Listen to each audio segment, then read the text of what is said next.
Hey, welcome to episode 264 of Shane Plays Geek Talk. Thanks so much for pressing play. This episode, we are joined by Allan T. Grohe Jr., a.k.a. Grodog.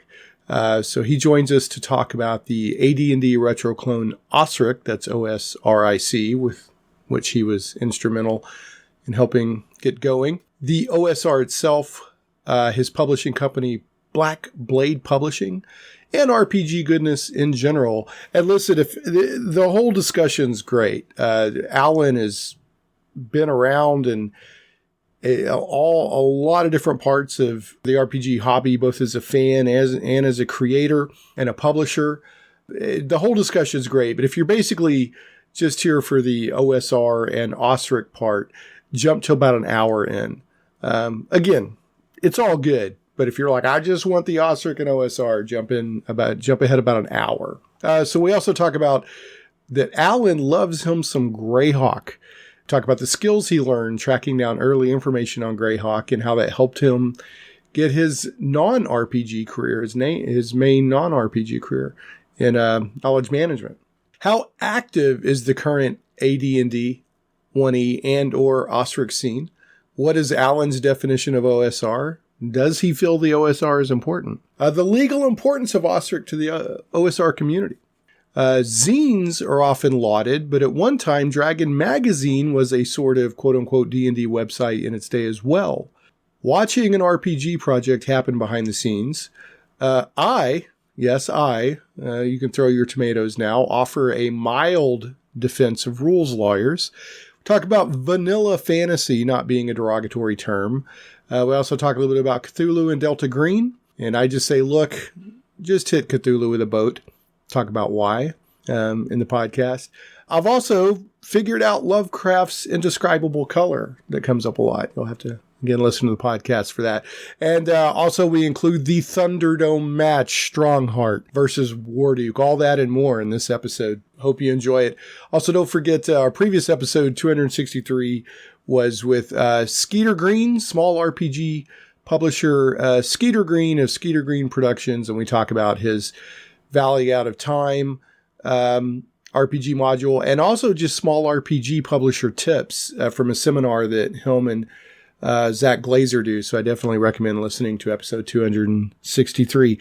But anyway, with that, on with the show. Let's get going with Allan Grohe Jr. and all of this OSRIC, OSR, and other goodness. Shall we play a game? Why, yes. I believe we shall. Oh, I got a live one here. Getting geeky all up in your podcasts. It's Shane Plays Geek Talk, a journey into the things we love. I'm your host, Shane Stacks. Thanks so much for pressing play. Today I'm joined by Allan Grohe, also known as Allan T. Grohe Jr., also known as Allan, also known as Grodog in quotes. Grodog in quotes. That's his cool internet handle. So, Allan, welcome to the show. Well, thanks, Shane. Happy to be here. Yeah, glad to have you. You've really been patient working with me to find a good time, and I appreciate. I think you've been the patient one. We've been patient with each other, but folks, today's going to be a great show. Allan is deep in RPG goodness. Let me just give you his bio here. So here we go. Here's your bio, Allan, that you sent me. Okay. So I'm going to throw this out there. Allan T. Grohe Jr. has been playing AD&D and other RPGs since 1977. Allan's first professional gaming publication, More for the Shadowmaster, appeared in White Wolf Magazine number 11 in 1988. He also has contributed to the Unspeakable Oath, Pyramid, Polyhedron, and Dragon Magazine, among others. Allan has worked extensively with Biohazard Games. We've got Blue Planet and Upwind in parentheses there. Pagan Publishing, that'd be Delta Green. Different Worlds Publications. Tadashi Ihara. Did I say that right? Tadashi Ihara? It's Tadashi, yeah. Tadashi Ihara. And Pied Piper Publishing, Robert J. Kuntz. Allan co-founded, this is one of the main things that we're going to be talking about on the show today, Black Blade Publishing with John Hirschberger in 2009. I got to ask before I forget, is Black Blade, is that a nod to Stormbringer or Black Razor by any chance? Oh, it is a total love of Michael Moorcock. Okay. Yes. Very cool. All right. So Black Blade Publishing with John Hirschberger. I think most people know that Black Razor is D&D's basically version of Stormbringer, right? Anyway. Yeah.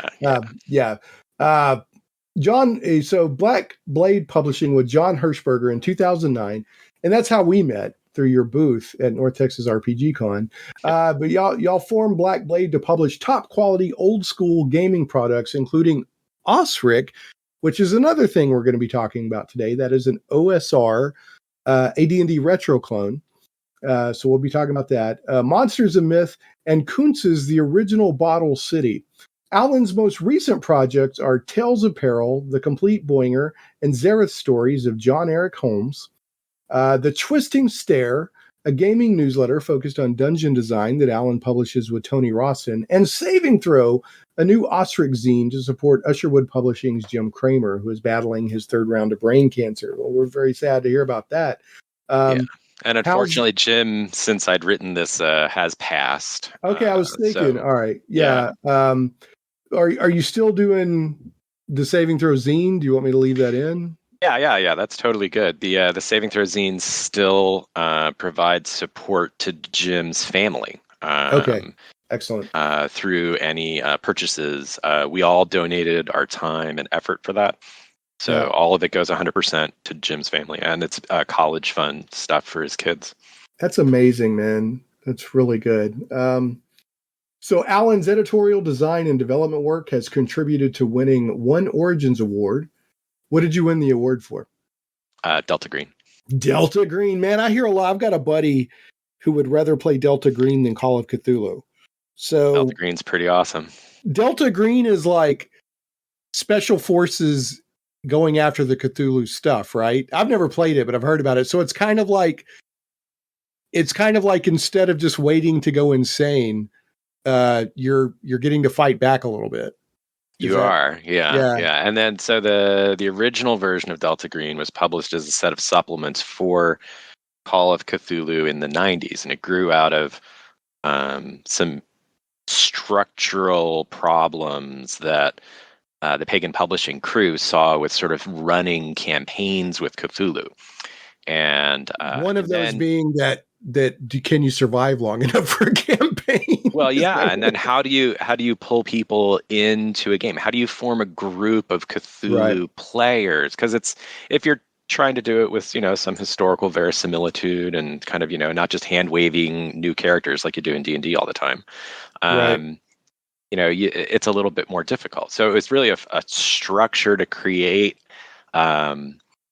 that way to manage a longer term campaign for the game. So. Well, plus you get to and I love Cthulhu. I love the idea of it. I've played some. Of course, I love the Cthulhu mythos stories. Although I always have to chuckle because Cthulhu is made to be this big bad elder god beyond the stars menace. And I always love in the original Call of Cthulhu short story, they just hit him with a boat. Right. Ramming speed. But anyway, it does imply that that's not the end of the story. I think they do some sort of ominous, statement, but it always just cracks me up that just hit him with a boat and let's go. But anyway, for the very few of you that don't know that are listening, in Cthulhu, you're dealing with stuff way beyond mortal kin. There's no way you can defeat it. The best you can do is solve or like to do some detective work and maybe delay things. And then eventually you're going to go insane. And if you get into a firefight, it's probably with some cultist or something like that. Like you're not gonna pull your M60 out on or an M60 out on like a Shoggoth or something like that. Not very effectively. No. Yeah. So and if Cthulhu shows up, you're done. So another thing that always cracks me up on, like when I see movies about the Cthulhu mythos or Lovecraft, you notice that the indescribable color is always purple. Have you noticed that? I had not noticed that. No, it's sort of a pinkish purple, the indescribable color. Go watch these movies every time. So, so Delta Green, you actually get to strap up, lock and load, and fight back a little bit. You do, yeah. And there's some. So that was the original version of Delta Green, was sort of this set of supplements for Cthulhu, and then they kickstarted it in 2000. Oh, I don't know, 16 maybe, into its own standalone RPG, which has some additional interesting mechanics that kind of play upon the idea of the things that keep you human erode over time as you fight the mythos more and more, and you sort of need to de-invest or burn some of your relationships with people or the quality of the relationship and things like that. So it's a little bit like the mechanics for humanity in Vampire, for example, but a bit less, I don't know, hand wavy, maybe. Right. Well, I guess what is the famous quote? If you stare into the darkness, you become darkness, or is it Nietzsche? I'm not sure, but it's basically, if you stare into the abyss, you'll become the abyss. So, right. But no, I've heard nothing but good stuff about Delta Green. So what was your role with Delta Green? So my role in Delta Green was actually relatively small. So claiming it as an Origins Award it's not really an overstatement since I'm credited in the book, but I was not as deeply involved in that project as I was with some of the later ones. But you were still on it. So John Tyne sent me the manuscript for Delta Green before it was going to press, and asked for a 1-week turnaround to go through and edit it. And even not even edit it, but just go through and check it for holes, issues, things that were gaps that were missed, things that didn't quite make sense, stuff like that. So, I'm listed as one of the special contributors or special thanks people on the first version of it. So that's still cool, though, man. I helped Russ Morrissey, goes by Morris online, Ian World at Ian Publishing with Level Up Advanced 5th Edition, which came out it's been out a few months now. And it basically took 5th Edition and added not complexity, but a lot of cool options to 5th Edition. And you can run it on its own, or you can run existing 5e stuff with it. And I just said, hey, man, can I be part of this? Because I would love to see how the sausage is made, right? And he graciously allowed me to be part of the project, and I wrote some monsters and spells and magic items. So I got a credit, which is really cool. That's a nice thrill, right? Yeah. Yourself credited. But two, I got to see there's a lot of thought and work that goes into an RPG project. I already knew that going in, but much more than I thought. There was a lot of discussion and collaboration and debate on things. And so that was priceless to me to get to see what goes on behind the scenes. It's very interesting being able to kind of get that behind the scenes look with different groups of people and contributors, because people work in so many different ways. And, and some people may have a very strong idea of how something's going to get done, or a design vision that's guiding it, and other people may be more collaborative and evolutionary. And well, this was pretty collaborative, and it was always open to other ideas, but they had a very strong team lead, Mike Myler, who does Vast Cavia and some other stuff of his own. He led the project, and he was really good at wrangling the cats. So, and letting everybody have a say and debate stuff, but also keeping things on track. So it was very interesting. And almost everything was, because the way everybody collaborates online now, almost everything happened on Discord. Okay. That was, there was emails and stuff, but Discord was where most of the work happened. All right, and then you won an ENnie award, and you have 2 ENnie award nominations. Actually, talking about Russ Morrissey, Russ started the ENnies years ago, and then he handed it off a few years back. But that's why they're the ENnies, because it's the Ian World thing. Yeah, I remember Ian World before Russ had bought it from Eric when it was when the Eric Ian Noah. stood for Eric Noah. Yeah, Eric Noah, that's right. Yeah, you're absolutely right. Eric's still. I've bumped into Eric a few times online through Russ. They're still friends. But what was your ENnie award for? I'm trying to remember now. You humble son of a gun. Yeah. And you've also had 2 ENnie award nominations. So yeah. Now, if you remember, send me a text or I do audio footnotes. So while I'm editing the podcast, I can throw that in. I probably got that in my gaming resume, and the specifics of it, and I just didn't put it in the timeline. All right. Yeah, cool. If you remember, just let me know. But congrats. You've won 2 of the bigger awards in gaming, RPG gaming for sure. And you've been nominated a lot too. You've been nominated 4 times for Origins and twice for ENnies, and these are in additions to your wins. Allan, continuing your bio, Allan is known online as Grodog, where he publishes a website featuring World of Greyhawk content. We were talking before the show started recording that you're a big Greyhawk guy, and in fact, you have a current AD&D Greyhawk campaign, if I'm not mistaken. I have a few, actually. Yeah. Oh, do you? All right. Yeah. As well as his non-gaming writing, poetry, personal essays, and literary scholarship, and the usual fan ephemera. Great use of the word ephemera, Allan. Oh, thanks. And the usual fan ephemera at greyhawkonline.com/Grodog. Folks, always go to the show notes at shaneplays.com. And when this episode drops, I'll have all this stuff in the show notes, all the links, etc. And then Allan lives in Wichita, Kansas with his lovely wife, Heather. Their 2 wonderful sons, Ethan and Henry. I've met Henry, played with Henry, great kid. And their 2 cats, Muffin and Felix. I'll edit that out about Tara and Gypsy. Sure. So, unless you want me to leave it in, and we can That's up to you. Yeah. We can give them a tribute.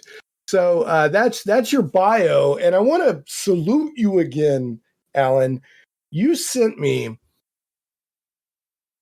this amazing, like I don't have to have this to have a guest on, but you sent me this amazing bio and list of highlights. I mean, it's I know you said you work, we were talking offline before the show started, and your career includes knowledge management, and boy, it shows, because you sent me some fantastic information. Including like a highlights and timeline of all your time in gaming work. So that's, usually I just go out and start digging online and finding what I can before a guest comes on. But this is just wonderful.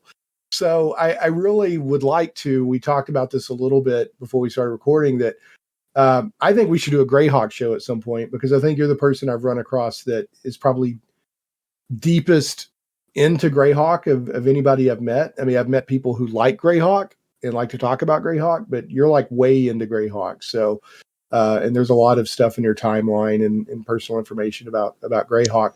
I did want to ask, what is Greytalk?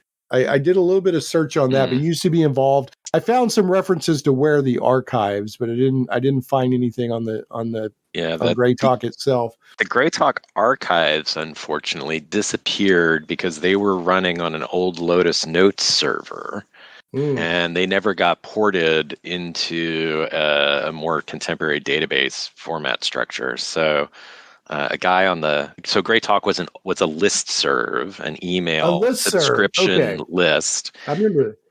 Yeah. And it started in the early 1990s, maybe 1993 or 4. I did not end up joining Greytalk, I think, until about 1997 or 98, somewhere right in that zone, because it was when I was working at Sprint that I found it. And it's it was the hub of Greyhawk discussion as the internet was sort of maturing, along with all of the strong TSR presence at on America Online. Talk about going back into the depths of history. And there was a large Greyhawk, what they called folder back in the day on AOL, and I wasn't on AOL, so this is all stuff I know from just being around people who were around then. But that's where Eric Mona and Gary Holian and various number of sort of the significant fan creators for Greyhawk did their fan sharing and talking about Greyhawk and creating their own content and publishing that and sharing it. That's where the Oerth Journal started. And that's actually what Cannon Fire grew out of, was the Greytalk mailing list. So Cannon Fire is sort of the public-facing website of the Greytalk list. And the Greytalk list actually still exists, even though it's mostly dead. It's dead, it can't talk. Look who knows so much, huh? Well, it just so happens that your friend here is only mostly dead. There's a big difference between mostly dead and all dead. Since all the, very few people still post to it with any frequency. Yeah, I see here in your highlights here, you have in 2001, not only did you get married, so but you also, the first webpage was published for Grow Dog's Greyhawk, and then also you co-founded the Cannon Fire fan site for the World of Greyhawk. Yeah. And then you started working with Rob Kuntz, so that most people will recognize his name. So, what is it about Greyhawk that appeals to you so much? Obviously, it was Gary Gygax's setting, right? His campaign world. Sure. It wasn't the first published, but it was probably the first setting for D&D since Gary was creating it. But what about it, other than that, other than the historical interest, is so appealing to you about Greyhawk? So there's probably a bunch of things that kind of drew me into Greyhawk. But as a kid, I was a subscriber to Dragon Magazine. So I liked the world of Greyhawk. I bought a copy of the folio set at a convention when I was a kid from some guy who was selling stuff at like a flea market area in one of the conventions I went to on the East Coast. And I bought the folio then. And as I began to kind of learn how to play the game properly, because the way that I learned was sort of this mishmash of various things, some of which had really nothing to do with how to play D&D for real. But as I was reading the Dungeon Master's Guide for the first time in 1980, and learning how to run the game and learning more about the inspirations, there were references throughout the Dungeon Master's Guide, throughout the Holmes Basic set, to Greyhawk. And obviously all the modules that have been published by TSR were set in Greyhawk. So it really encouraged me as someone who was interested in the setting and interested in learning more about it to start to try to go back and find more information. And one of the interesting aspects of growing up then compared to now for researching the history of D&D and such was that there wasn't a lot out there. D&D was very popular, but there wasn't there was no PDF format available for anything to go find out-of-print books. Out-of-print books you'd have to buy at a used bookstore if you could find them, or at a convention, or you could back order issues from Dragon Magazine. So a lot of my research into Greyhawk and my sort of researchy approach to knowledge management for Greyhawk, or for knowledge management as a career, grew out of that interest for backtracking information. So Dragon Magazine had a couple issues that published indexes of what was in the content for the zine, for the magazine, and I would pull those up and go back and look for issues that talked about Greyhawk, or that had, when I learned more, look for specific columns that were written by Gary Gygax or by Rob Kuntz or by Len Lakofka, and go back and track them down. So it was very much a sort of hunt and peck method. So I think some of that process of discovery and exploring the history of the setting and trying to find these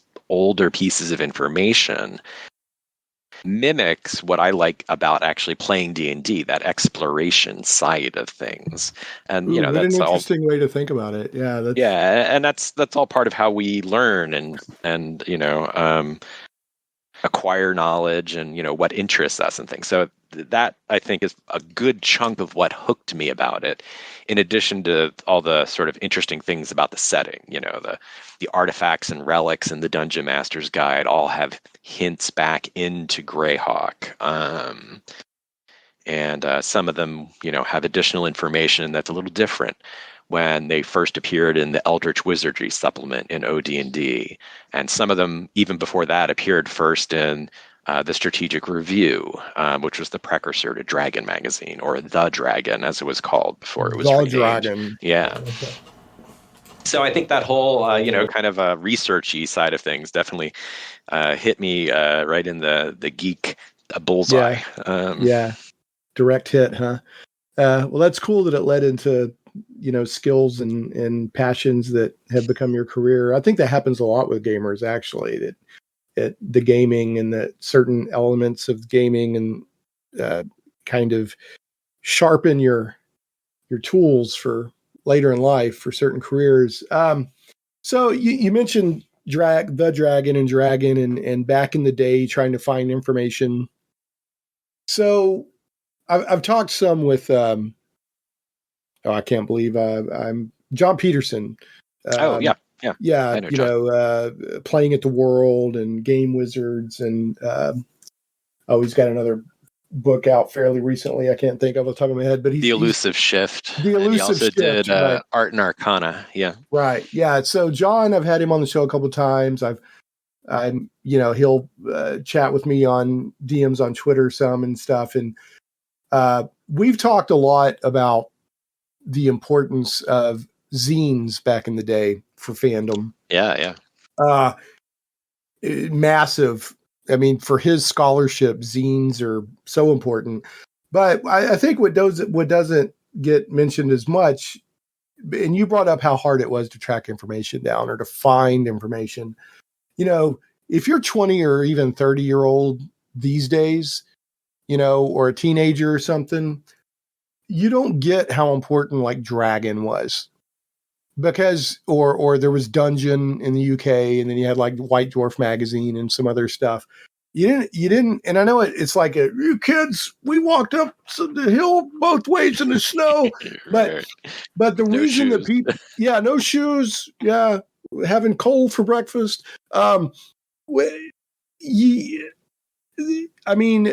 There was no internet, there was none of this. I mean, if you wanted information, there was no drive-through RPG or whatever. The reason that people hold Dragon magazine in such high esteem is, one, it was a fun magazine, right? But it was the D&D website of its day. I mean, there wasn't any. Dragon was the internet for D&D, right? For D&D, if you didn't, and other games too, before it became more of a health organ. Yeah. Right. Or, like I said, you could get White Dwarf magazine or some other stuff. But that, and see, I never even knew when I was a teenager growing up, I didn't even know what a zine was. But now I find out in the 70s and the 80s how important zines were. Those were the forums of the day. That's where all the debating was happening. Right. That's where the term Dungeon Master came from, was from the zine community. Right. And there was debates on what to call it and all this stuff. So, when Allan's talking about tracking stuff down, he doesn't mean that he jumped on his computer and logged into a bulletin board system, which is what it would have been back in the day if it wasn't, America Online or something, and did a quick search. I mean, he's out there really digging to find this stuff. So, Yeah, so like Dragon had 2 issues that included an index of the first X issues of Dragon. And the first one that was published was in like the, I don't know, 30s or 40s or something. And it was not as complete as the one that appeared in Dragon 76. That one was much more substantial. And that was my go-to for trying to track down old issues at conventions and things like that. And then, back in the day, there was the Reader's Guide to Periodic Literature. And I did some school reports on Dungeons and Dragons as a kid. So let me ask on this periodic guide or this guide to periodic literature. Did you go to this strange location called a library? Yeah. And there was all these bound books that would direct you to where to find stuff. And this weird thing called microfish, and that doesn't mean little tiny fish swimming around. And card catalogs. Ooh, that's esoteric. Anyway. So the Reader's Guide to Periodic Literature started including information about D&D as D&D was becoming more popular. There wasn't a lot in it, is what I remember. Back in the day. And then so I think my first sort of research-ish piece around John Eric Holmes was I tracked down a copy of his Confessions of a Dungeon Master article through. And just hold on, just so for the people that don't know, John Eric Holmes wrote the first basic D&D. He did, yeah, which is the version I started playing with, thanks to our school librarian, because we had a copy of the Holmes basic set. Right. At our school library.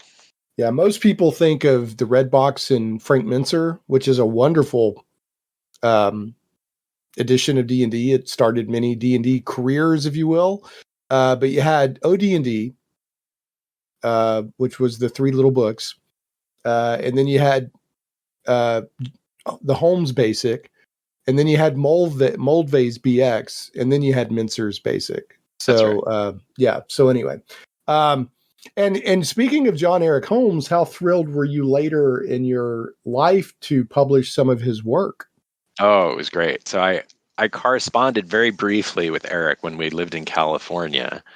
And he sent me copies of some of his original submissions to Alarms and Excursions, because I had written him a fan letter saying, hey, are there any more Boinger and Zareth stories beyond the 1 or 2 or 3 that I had read in Dragon magazine at that point.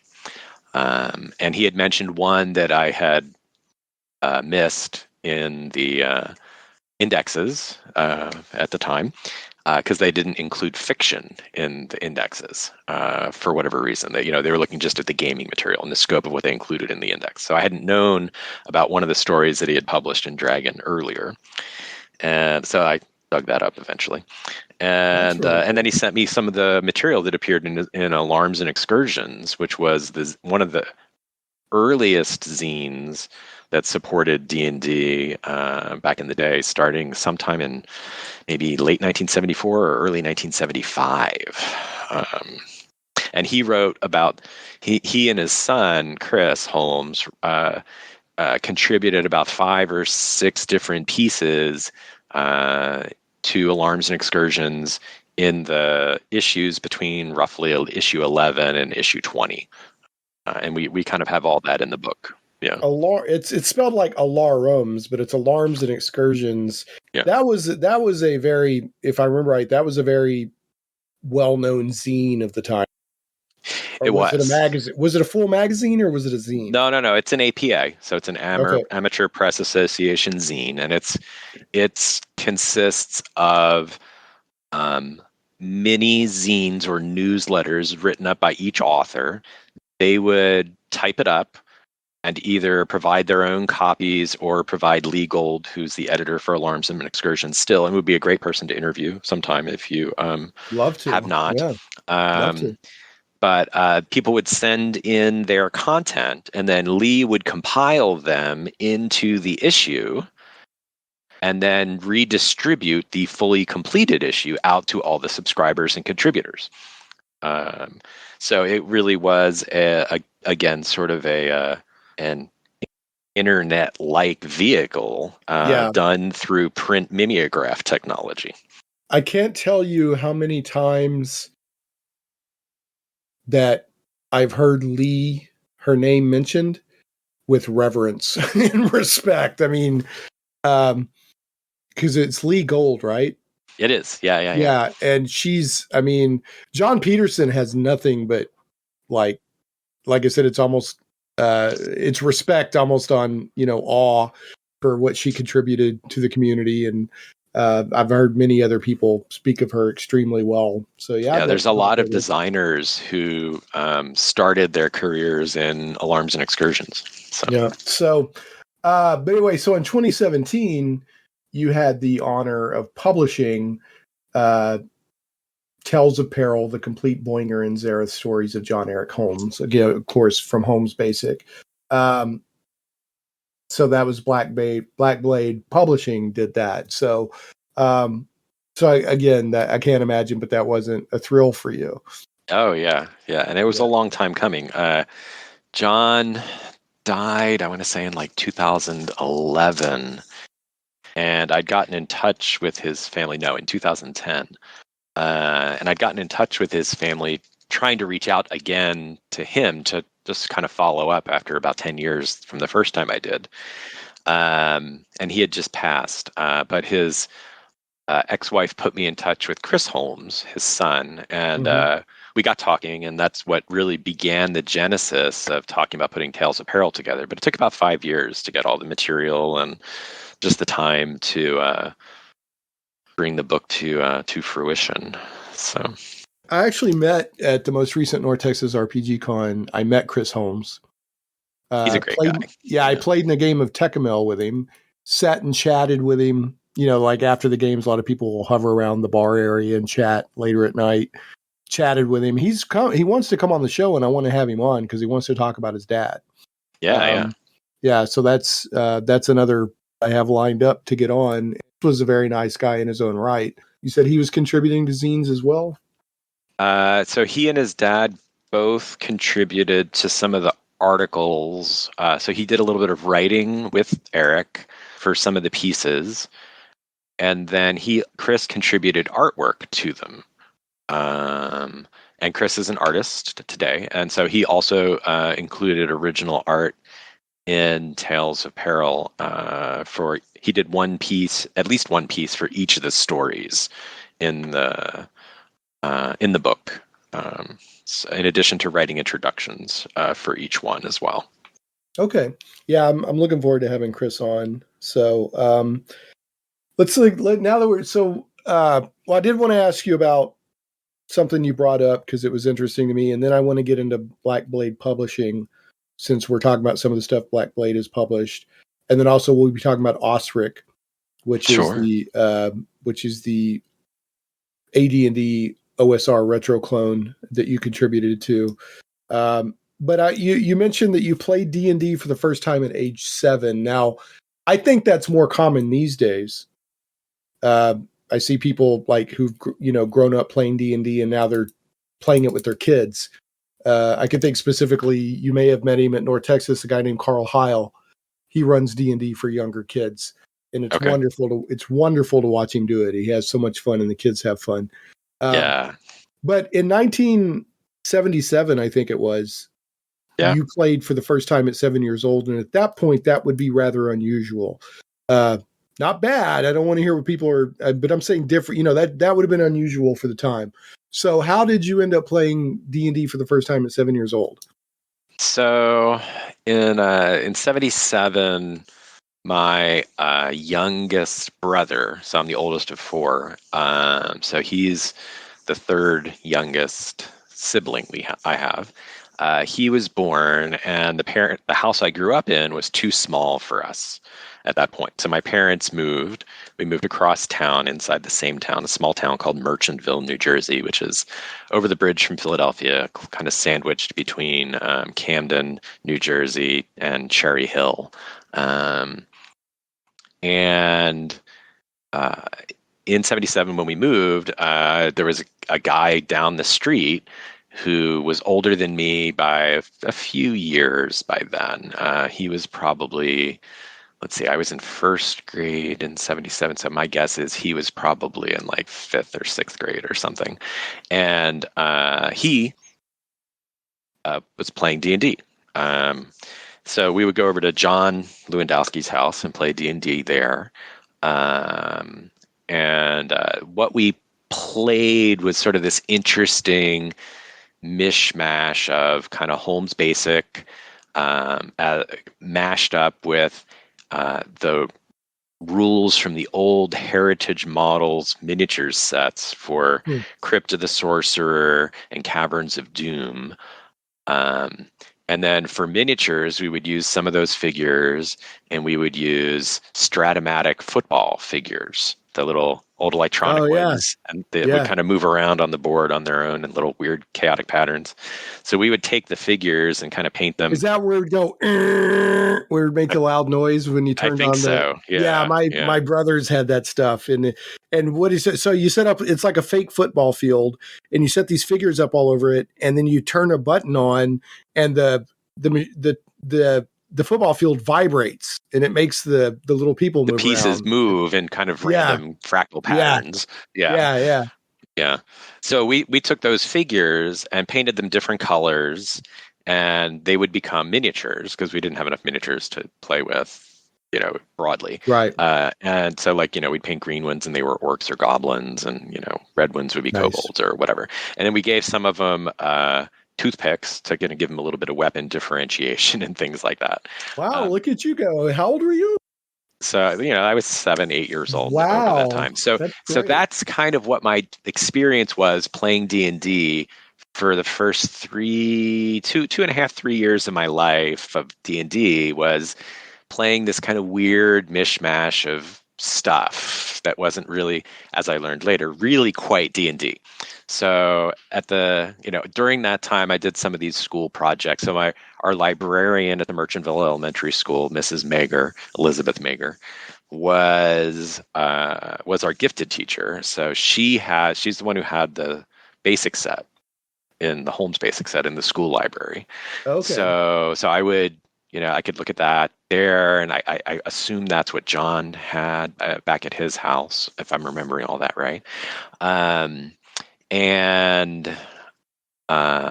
then reading that, and then eventually in sometime like in early 1980, summer of 1980, I bought my own copies of the Monster Manual, Player's Handbook, and Dungeon Master's Guide. And now we're moving into AD&D. We are, yeah. And then I was waiting for Deities and Demigods to come out. I remember waiting for that to release at Gen Con so I could buy it when it came into our local bookstore at the mall. And it was really only then that I started learning really how to play the game. What we played before was fun and interesting, and it certainly kept me engaged enough to learn and stick with the game. But in retrospect, it was not really anything we would call D&D today. So that's how I started. It was, through the kind of the usual fashion of, learning from somebody older than you who taught you. Right. And I think a lot of people's first experiences of D&D, or at least maybe back in the day, I don't know if it's the same now, but, when I was first playing D&D in the early 80s in junior high, looking back, we were playing this weird mix of BX and AD&D. Oh yeah. Depending on who was DMing. I didn't even know, but looking back, it's obvious that, that's what was going on when I've started trying to look up rules or make things reconcile in my head. And you know what? I had just as much fun playing that as, you know what I'm saying, as I do. Oh, totally. Yeah. So it's, So, anyway, I want to mention there's not a wrong way to play D&D. There really is. If you're having fun, that's, I'll say one thing, and this is semi tongue in cheek and it's semi not. People beat up on rules lawyers. I will say one thing in defense of the rules lawyer. people hand people a book and say, here's the rules, here's how to play. And then when you start playing and they start saying, but the book says this, and people beat up on them. So that's the only thing I'll say, because there's certain types, if you hand them a book and say, this is how the game works, they're going to say, well, okay, well, here's the rules. You've told me this is what the rules are.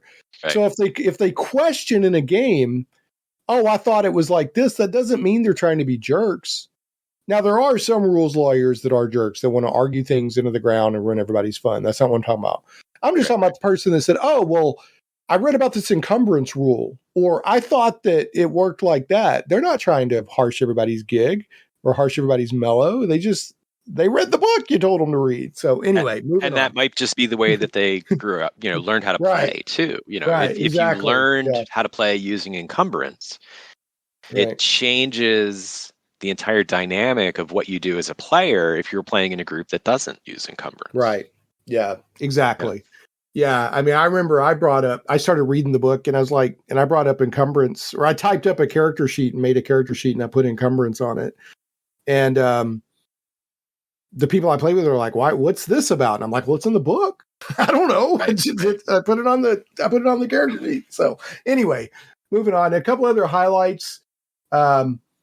You went to the first gaming convention in Origins in 1980, and at that you met Gary Gygax there, and you play tested Gangbusters. That's very nice. Yeah, I didn't recognize Gary, having played a game with him, because I didn't know who Gary Gygax was really at that point. I mean, his name was on the books, but it didn't mean anything to me. But later, when we would get some of the AD&D sets from Grenadier Models, one of the action arts, because Grenadier was also based in Philadelphia, so they attended all the local conventions.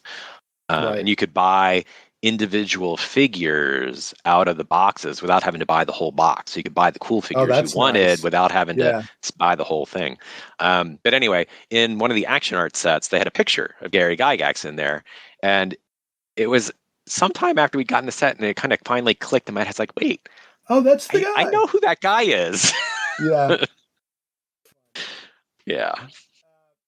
And to me, that's wonderful when you get to just mingle with somebody without knowing who they are. But like I was in a game at North Texas RPG Con, and they kept calling the dude next to me Steve. I didn't realize till halfway through the game that was Steve Perrin. And we were just sitting there joking around and having a good time. And I think that made the experience better. You know what I mean? Because it wasn't like, oh, that's Steve Perrin. I don't want to say anything dumb, But you also, you went to the first Dragon Con to meet Michael Moorcock, and you met Rob Kuntz. So those are stuff. I'm bringing this stuff up to say that you've got, and you don't brag about it. I never even knew about all this stuff till I read your bio. You're just this nice guy, this cool dude that I've met in North Texas RPG Con and gotten to know over the years. But you've got legit RPG hobby cred. That's what I'm throwing this stuff out there for.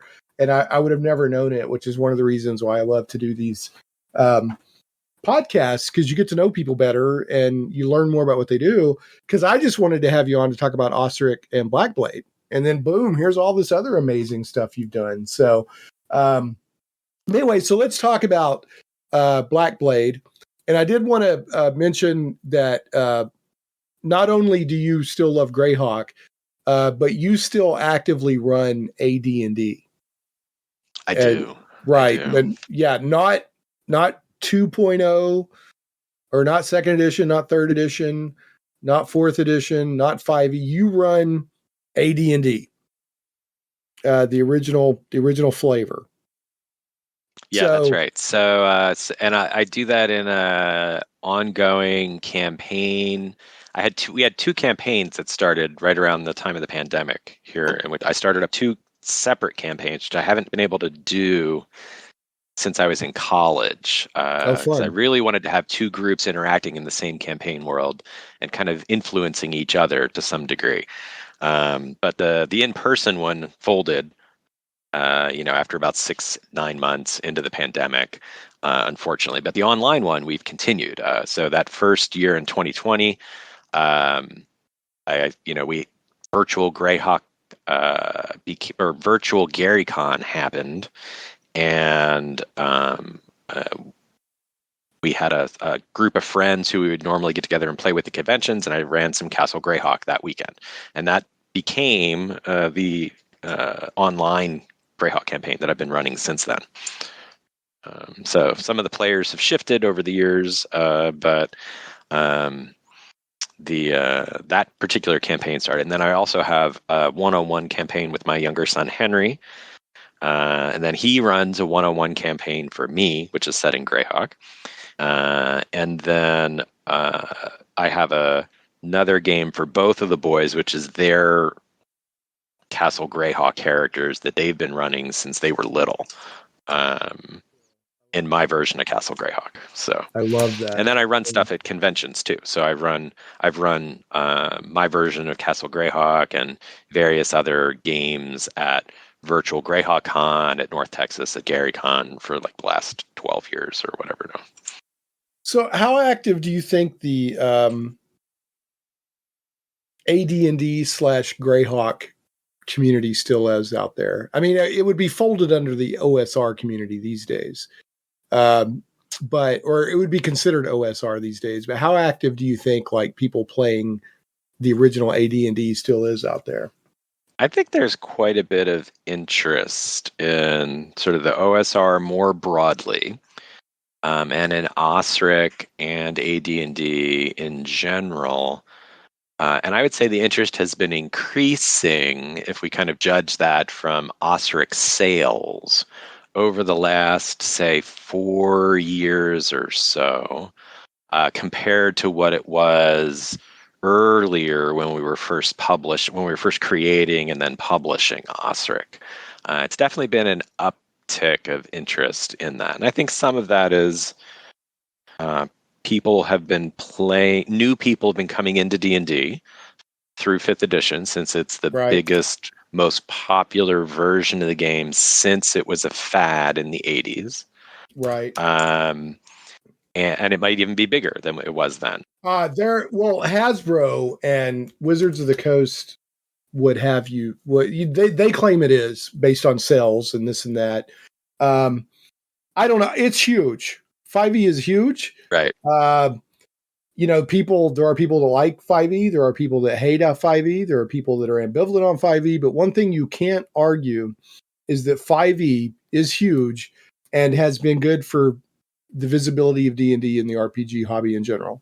And agreed. It's brought in a lot of new players, maybe in the sort of a generational influx of players that we haven't really seen since the 1990s, with Vampire really pulling in a whole ton of female gamers and lots of additional role players compared to traditional RPGs, from that. So and it causes some divisions in the hobby, but people wanting to play with different styles. Sure. But the hobby has grown, and that is good. So I think 5th edition has kind of helped that from an influx point of view. And some of the 5th edition's been out long enough now that I think a lot of folks who've played 5th edition and are starting to look around for some other options or tapping back into some of that history of the hobby, since it's much more accessible now than when we were kids, or young adults or whatever, because there are there's a lot of visibility and appreciation and understanding of the history that didn't exist 20 and 30 years ago outside of the sort of core RPG fandom. I've been playing RPGs since the early mid 80s. I've never seen it like this, to where not only are a lot more people playing, but so many TV shows will have quote unquote D&D episodes now. And, you've got like the Big Bang Theory and made it, they were playing D&D and Community. Sure. And then you've got the D&D movie coming out that has major, like Chris Pine in it.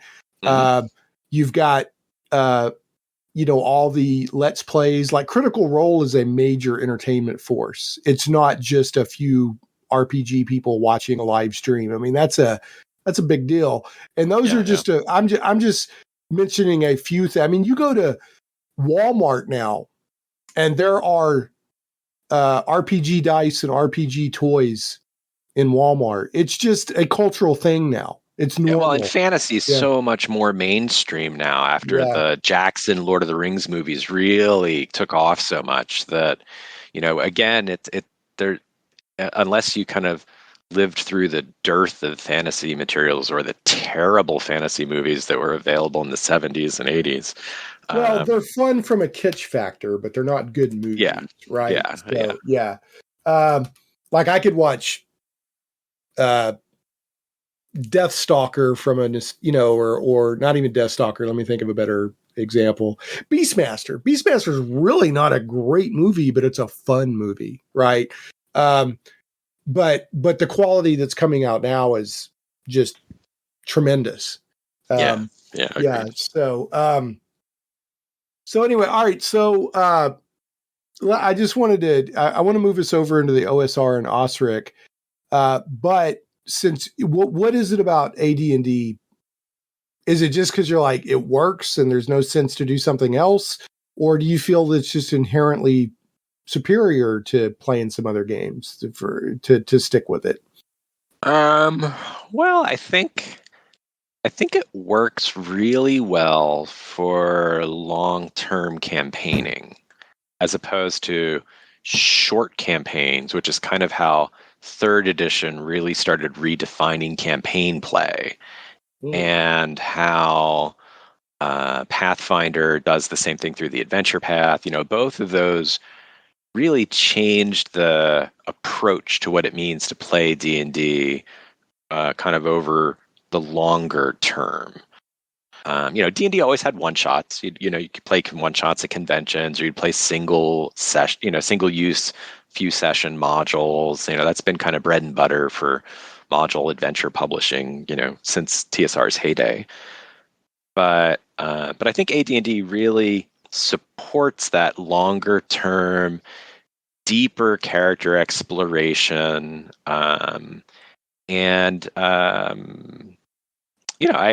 it works for me. I mean, I've got other friends who play Exalted and would talk about Exalted in the same manner as I do about AD&D. And I've certainly enjoyed and played games in Vampire or Amber Diceless or whatever in the same way.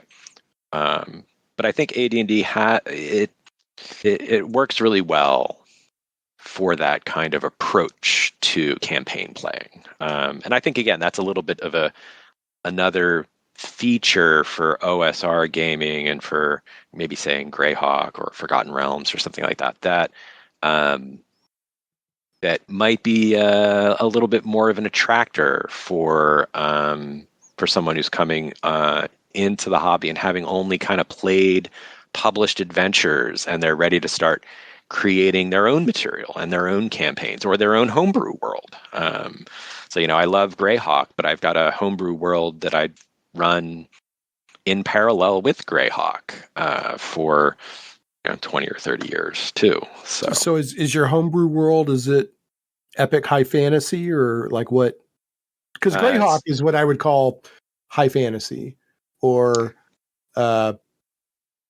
it's what you think of with a medieval fantasy world that has magic, right? I mean, agreed. Is your homebrew world similar? Or? Yeah, it is. So it's basically it grew out of the first campaigns that I created, which were rip-off of names from Greyhawk and the Silmarillion, and mashed together. But it's the way I do it, it's the sister world to Greyhawk. So they're planarly close, and there's kind of, some flow between them, and some of the organizations and characters are present in both worlds, and there's cross-planar trade and things like that. Fun. So, I think those kinds of architectures for play and how we play the game, I think AD&D does really well, and I think that's why it's still got legs. 40 years on. So, and talking about settings, like my first love in fantasy. Now I'll play anything. I'll play weird stuff. I'll play, because there's all these different variations on what fantasy can be, right? Oh, sure. What we think That's why of we a have so fantasy many is flavors of role-playing games, right. And in fact, if you look through Appendix N, a lot of that is not what people think of as the setting for D&D. But my first love is still that quasi Tolkien medieval world with magic, right? That's what I'm always going to default to. But I don't mind exploring out and getting into the weird stuff at all. That can be really fun. But my first love is going to be like a Dragonlance or a Greyhawk or a Forgotten Realms. Just give me that, that's what I'm always going to fall back to for my. Yeah, so Gabor Lux has this term he uses. Gabor is one of the shining stars in OSRdom from a design and production point of view in general. So he's talked about vanilla fantasy, and that's a complimentary term. It's not derogatory in the way that some people talk about vanilla ice cream, improperly, I might add, when they do that. But, right. Well, vanilla is the most popular flavor, so of ice cream out there, right? Yep. So it doesn't have to be fancy to be good, right? Exactly. It doesn't have to be exotic to be good. So, but yeah, I'll play all kinds of stuff. I'll play anything as a one shot. That's one of the reasons I like to go to cons, to run or play in stuff I don't normally get to play. But my weekly escapism, because that's what it is escapism, right? For me anyway. I'm not trying to solve the world's problems. I'm not trying to learn more about myself. I'm not trying to, and there are people that use RPGs that way. And there's literally, and I don't even mean it in a Jerry Seinfeld way when I go, there's nothing wrong with that. I mean, seriously, there's nothing wrong with that, using RPGs in all these amazing ways that people are using them now. But I want a weekly escape. I want to go have fun in a fun world, and vanilla fantasy is fine with me. So anyway, let's talk about OSR.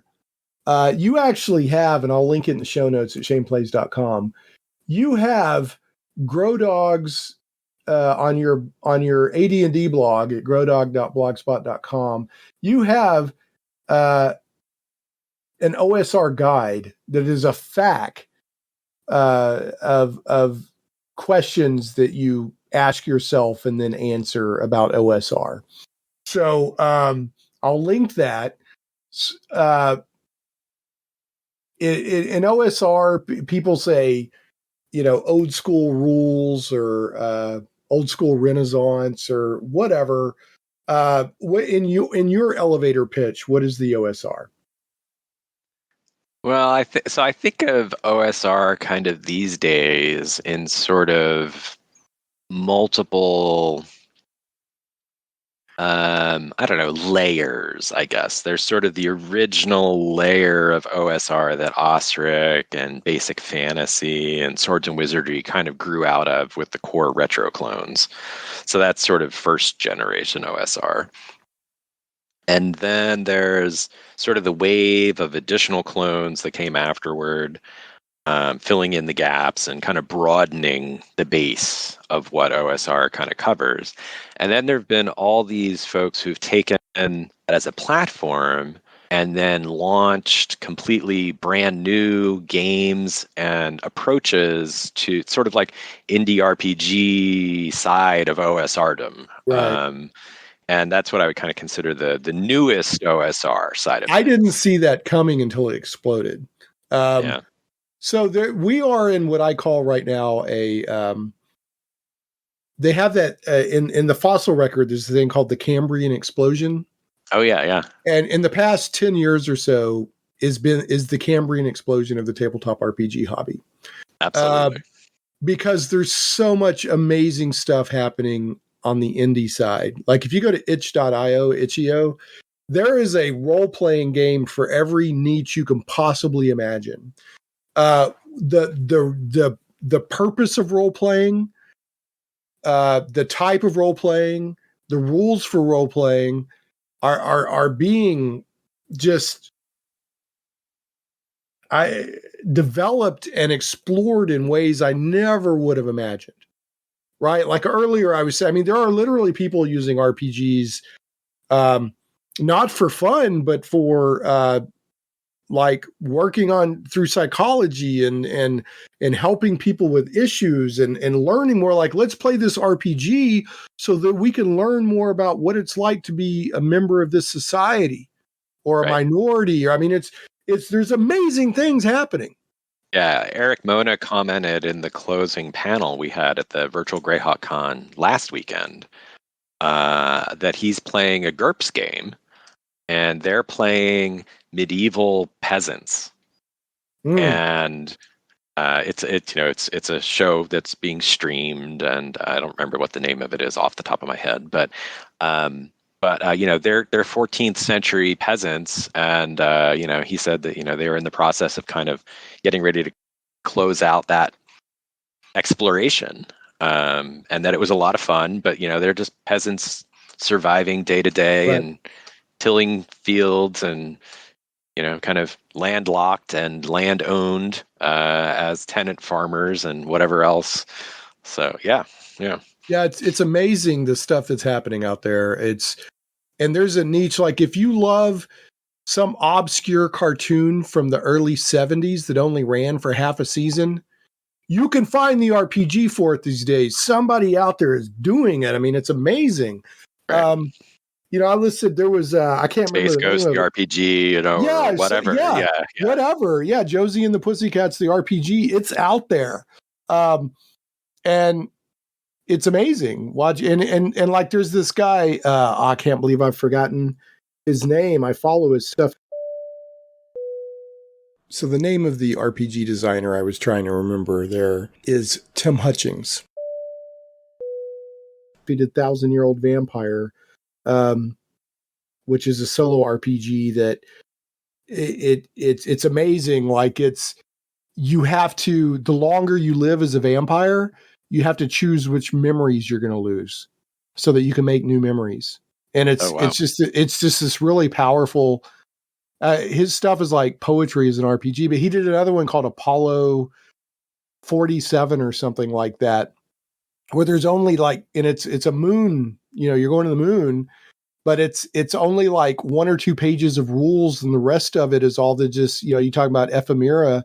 It's all this ephemera from the Apollo program, like this huge, thick. So you get 1 or 2 pages of rules, and then you just get all this atmosphere.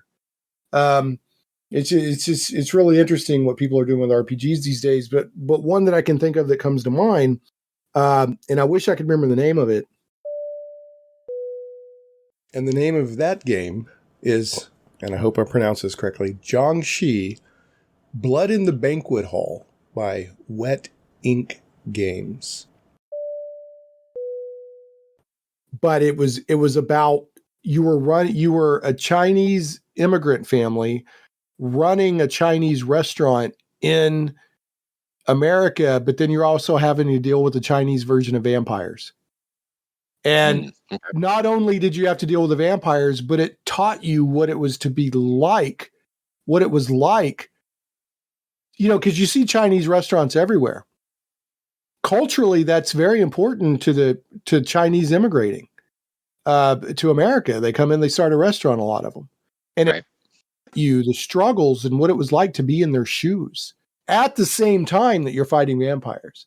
So it's the Chinese version. So it taught you more about the Chinese culture.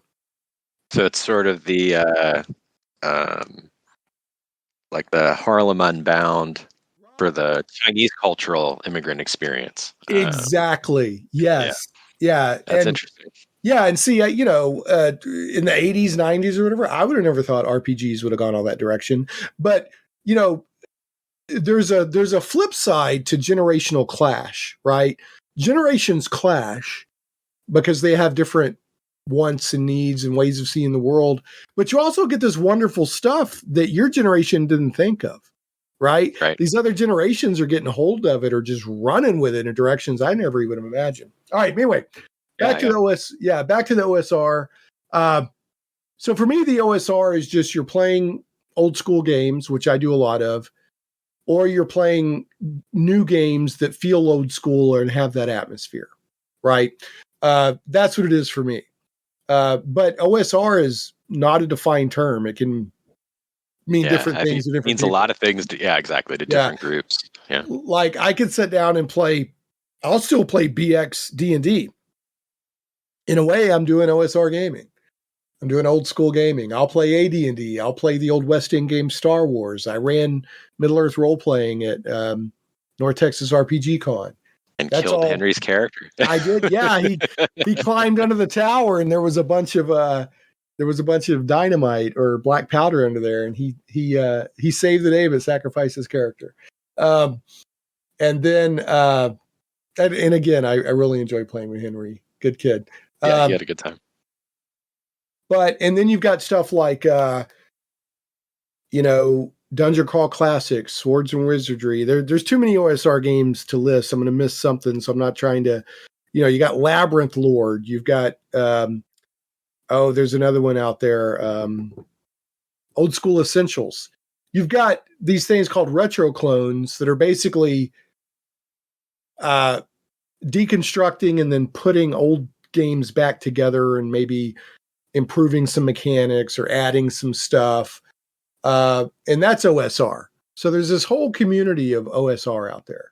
Yeah, so if somebody's looking for the flavors of what OSR games are out there from a clone point of view, the taxidermic owlbear is a great resource, and I popped the link into the chat. Yeah, for I'm gonna add this to the show notes right now.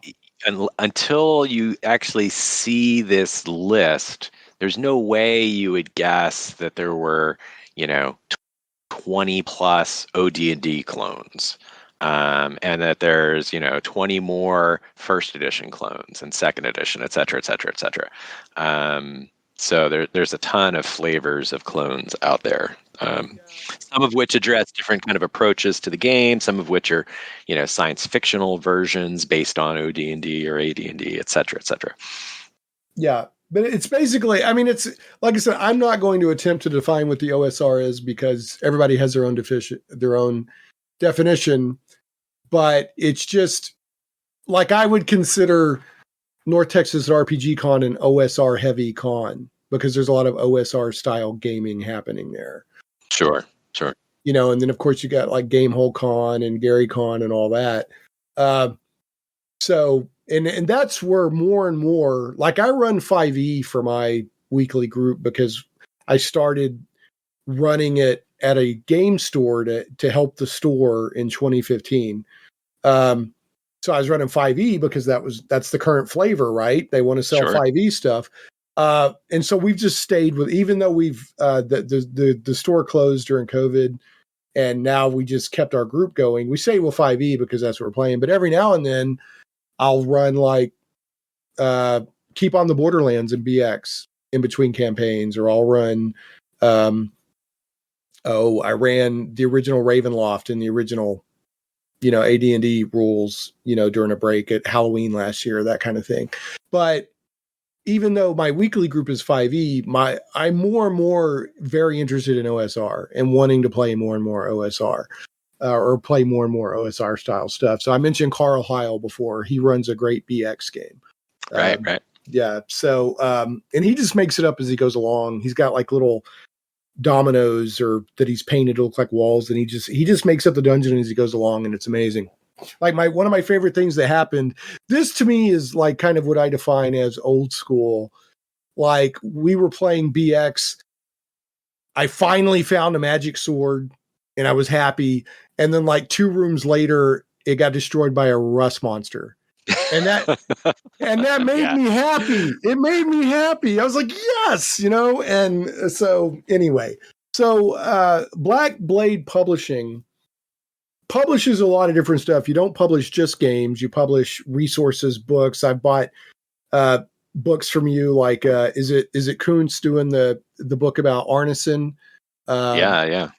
So you publish a lot, or you print a lot more than just games. But games wise, OSR, I think you were the first to publish Swords and Wizardry, which is a well-known OSR game. But is that with Frog God now? It is now, yeah. So I think when we were publishing Swords and Wizardry, Matt had already first published it under Mythmere Games. And Okay. then he'd approached us about publishing together, which we did for a few years early on in Black Blade's publishing. Okay. And then he shifted over to Frog God and took Swords and Wizardry with. And then recently he left Frog God and has retained Swords and Wizardry. Okay. So he's back to publishing under Mythmirror Games again. Oh, interesting. Okay. Yep. So he's gone full circle. Yep. But I mean that, Swords and Wizardry comes up a lot. Like a lot of the Kickstarters you see out there, they'll be like, you can get this adventure in 5e or Swords and Wizardry, or whatever. So Swords and Wizardry has a decent footprint in the OSR community. It does. It does. Yeah, and then so you publish that, and then you publish OSRIC. So tell us about OSRIC. I know I've mentioned OSRIC a million times so far in this podcast, but tell us what OSRIC is and what your role was with it. Sure. So OSRIC is an acronym, and it stands for Old School Reference and Index Compilation. And when you look at the name sort of in full, it reflects a lot about what the first generation OSR design goals were when it was being put together. So Matt did the initial set of design work for OSRIC, and then Stuart Marshall finished the first draft of OSRIC, which is really not what today people talk about when they talk about OSRIC, like the Black Blade Usherwood version that we have, or the OSRIC Player's Guide, or whatever. Because when OSRIC was first created, it was not intended to be a fully complete standalone game. It was a vehicle to allow people to publish AD&D adventures under the safe harbor of the OSRIC license, which is based on the OGL, the open game license that Wizards created as part of 3rd edition. So it was a legal avenue. It was an avenue for people to legally publish AD&D stuff. Okay. That's right. And it was the first large-scale clone to do that in a true clone-based approach. So what OSRIC did was sort of lay the foundation for later clones to build on and follow in the footsteps, because OSRIC still exists, and obviously showed that the safe harbor approach for it was legally viable. So was it initially? Now it's obviously grown past that, but initially was it a legal goal first, and then everything else was secondary? Like, we need to find a legal path to allow people to legally publish this stuff, and oh, by the way, let's put this together. Or was it, hey, let's do a useful thing for the AD&D community, and then, oh, this could be legally helpful too? Like, do you know what the original goals were? Yeah, so it was a bit of both for that. Okay. So it grew out of the AD&D communities, largely based in Dragon's Foot, in the community of forums there, as well as Knights and Knaves Alehouse, which is where OSRIC the OSRIC license is still homed at the Knights and Knaves Alehouse at knights-n-knaves.com/OSRIC.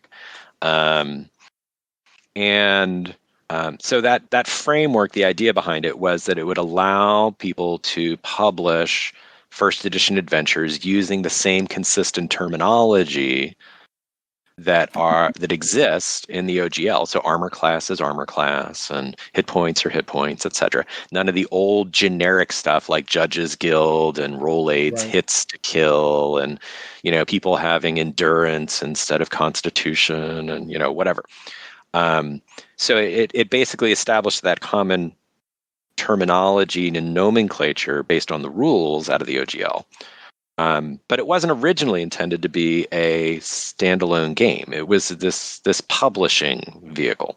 So it really did start out as a way to enable the fan community for first edition, who were reacting against the approach to game design that was driving D&D 3rd edition.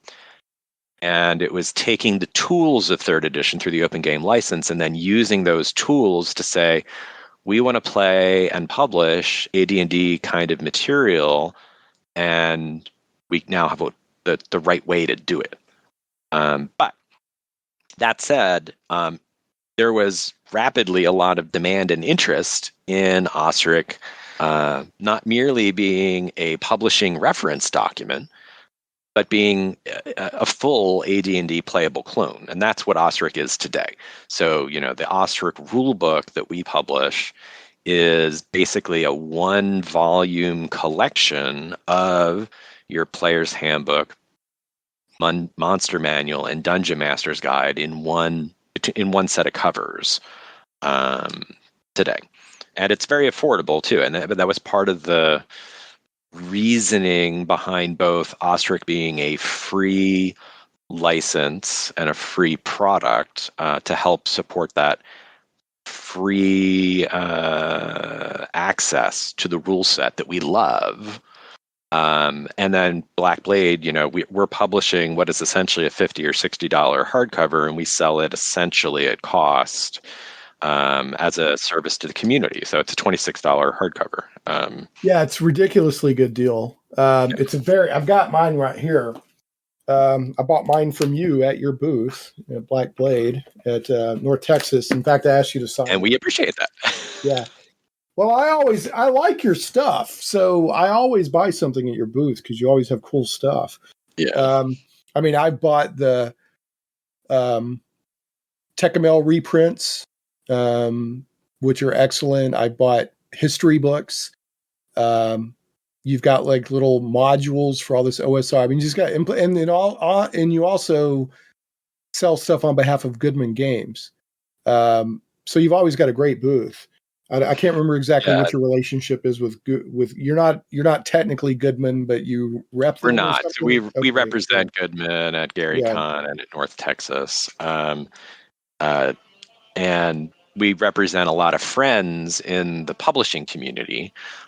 So I love being able to introduce people at conventions to adventures and source books and design guidance and how-to books and stuff like that are published by people like Guy Fullerton and Gabor Lux and Anthony Husso and Trent Smith and many, many other folks who are in the OSR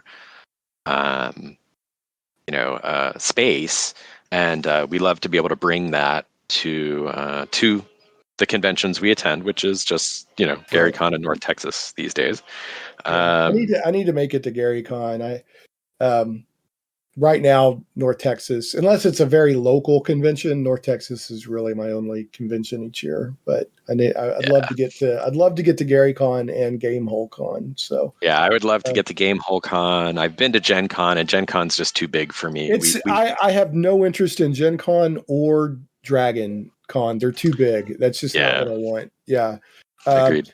When they show that picture of like 50,000 people waiting for the doors to open, I think they show that to hype it up. And maybe for a lot of people that does hype it up, but that makes me go, there's no way I want to go there. Agreed. I guess I'm becoming a grumpy old grognard. So, but anyway, North Texas is perfect. I love North Texas. Yeah. So, and like I said, we love bringing all this kind of breadth of material to the conventions. So that people who wouldn't know or ever see the work of someone like Paolo Greco, for example, out of Scotland, can have the opportunity to buy their work at the booth. Right. Well, you've always got a great mix of stuff. And I've got like a poster I bought from you that it's like the history of. Oh yeah, from Paul Stormberg. Yeah. So I love that stuff. I geek on it really hard. So OSRIC then, OSRIC kind of helped kick off and was essentially a foundation for all the rest of the OSR to follow, because it was really the first real attempt to take the OGL and clone an earlier edition of the game with such fidelity. And that's where the legal safe harbor was important, because it hadn't been done before. And people weren't sure it was going to be legal. There were whisper campaigns against OSRIC from old school publishers who saw it as competitive. And there were certainly some fans who were against it at the time as well, saying, it's not legal to do that. I'm reporting you to WotC and stuff like that. Well, report us. They have an OGL. I mean, yeah, exactly. So, yeah. And, yeah. So anyway, so OSRIC has stood the test of time, and I think much the way that AD&D has. And I think the fact that it's still here, and it's actually, I would argue it's more popular now than it was when we were first publishing it, and it was still sort of, hot off the presses, so to speak, as a clone. Because rewinding the clock a little bit, right around the same time we first published OSRIC is when WotC had the lull between when they'd announced 5th edition and it hadn't been published yet. Right. And that was when they reprinted the AD&D books. So we had just done our first big printing of OSRIC at the time that the AD&D books first came back into print for the, in the first time in, 20 years or more. And so, our initial sales were pretty slow at that point compared to what they are now. Right. Is there, I feel like I almost hear like a saxophone or something in the background when you talk. Yeah, that's my oldest son, Ethan, playing saxophone. If you can hear it, then... yeah, it just started like within the past couple of minutes. I think. Yeah. I just noticed it. Yeah. My mic usually filters out that stuff pretty well. So yeah. I mean, I don't think it sounds awful. It was just something I noticed. So it's not like drowning you out or anything like that. Okay. So what was the first, I'm looking through the timeline here. I see that you completed work on editing and developing OSRIC in 2007. What was the year that it was first published? So OSRIC was first published in 2006 in this early 1.0. That very form. Okay. Yeah, when it was only like 60-ish pages and was not a complete game in and of itself. You needed to have the AD&D books to use the OSRIC rules as published then initially. Because it was a reference. It was index. A reference to where stuff was where you could find stuff, right? That's why it's called that's why the name of it is Old School Reference and Index Compilation. It was, here's where I find the stuff in first edition. So, and then in 2012 is when the expanded 2.0 version came out. Yes. And that's when, the full list of monsters were added and all of the magic item descriptions and prices for them and the full class descriptions. That's when OSRIC became a standalone game, essentially. Right. Well, yeah, the way you described it to me, well, first of all, I want to come back to that, the way you described it to me, but I want to ask, what does it feel like to be involved in a project that was so foundational to what became the OSR? How does that feel? It's cool. It's fun. I guess I don't think about it in those terms very often or regularly. I've been kind of hip deep in online fandom in Greyhawk and in the OSR and stuff, for a long time. So it feels very natural to me in that sense. I don't really think of it any more than, you think about putting your socks on in the morning. So from that point of view, it's just kind of normal.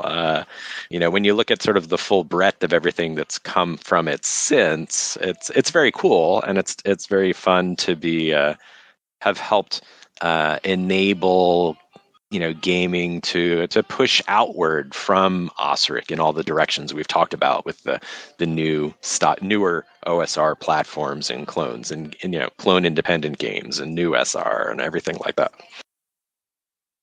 So let me ask it from a slightly different angle, because you obviously have a very easygoing, humble outlook on what OSR or what OSRIC did and your contribution to it. Do you feel that the OSR in general, the movement, community, whatever you want to call it, do you feel that it's important? Yeah, I think so. The OSR, I see the OSR a lot like the non-TSR publishing of the 1970s and 80s.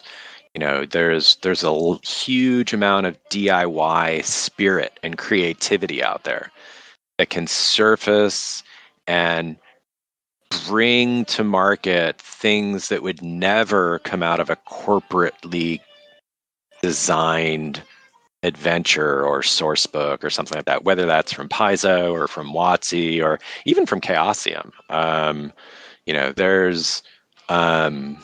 There's a lot of independence of spirit and vision that I think the OSR brings to the table, which is why I think it has.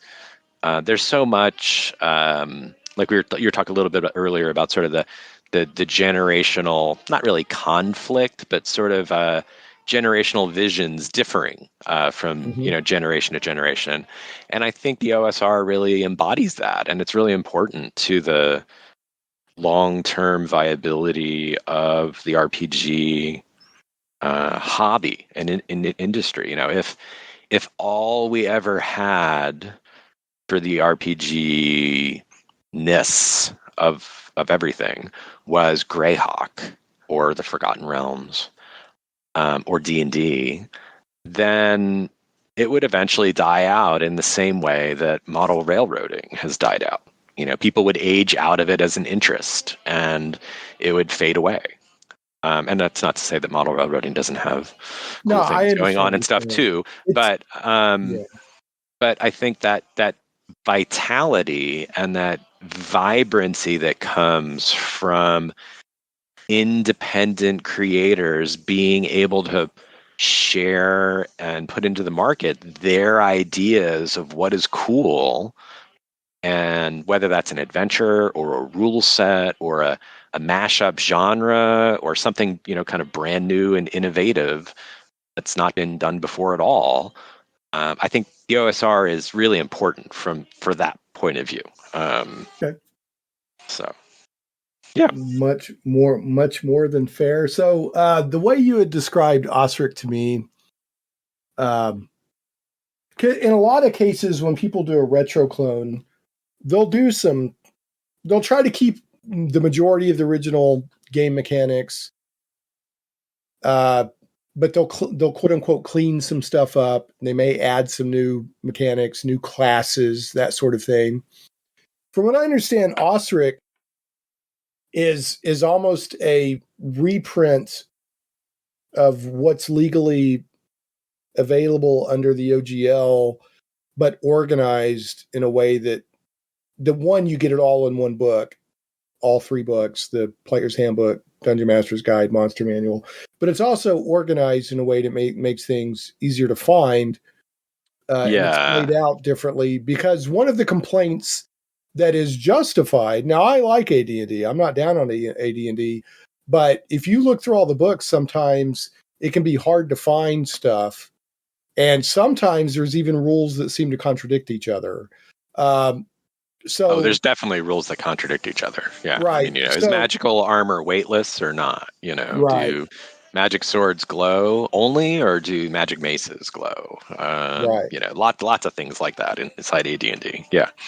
So OSRIC is, if somebody's big on AD&D, OSRIC is just a very handy 1-volume, easy to find stuff, laid out well, basically version of AD&D. It is, and a lot of people really like that. The fact that it's organized in a kind of more editorially structured manner. And, that we have the benefit of the people who worked on OSRIC, having, at the time we were doing it, 30 years plus of gaming experience. We have the advantage of hindsight for knowing where all the pitfalls were with how AD&D was structured and organized and presented to be able to try to improve that. And then the other second big piece is that people talk a lot about Gary Gygax's voice in the AD&D books, and some people like that a lot, and some people don't. And OSRIC obviously can't reproduce that voice since Gary wasn't here to write it. So some people find that a little more accessible as well, since it's written with a more maybe contemporary voice.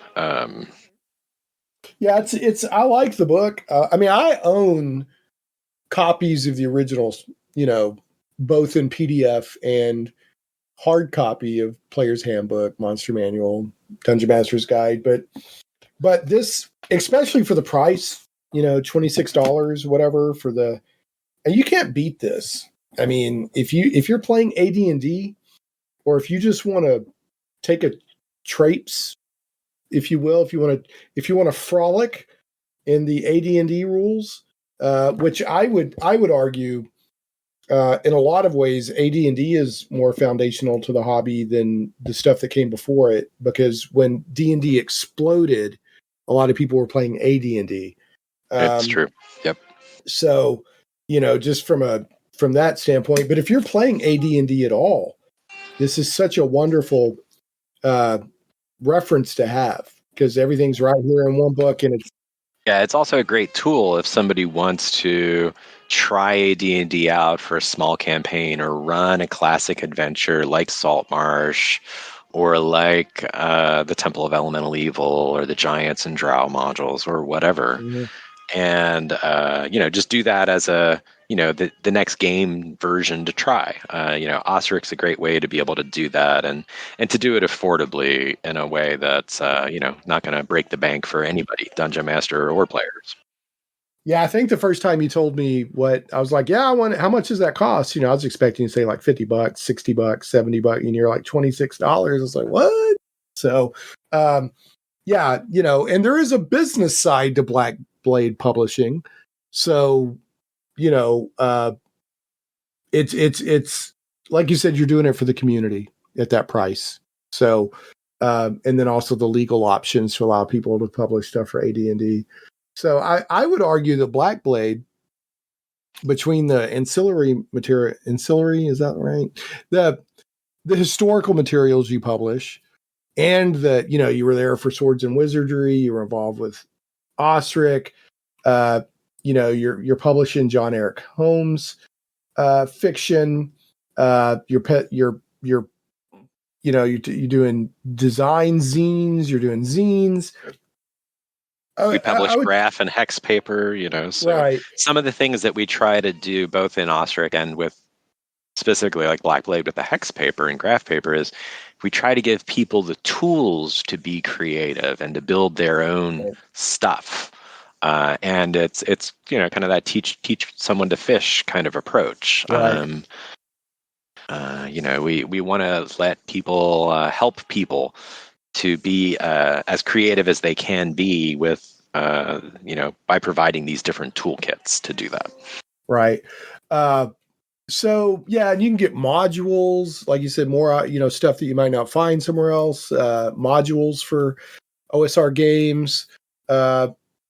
When you say you reprint RJK1, Karen of the Skeleton King, I'm assuming that's by Kuntz, right? Robert J. Kuntz 1, Karen of the Skeleton King.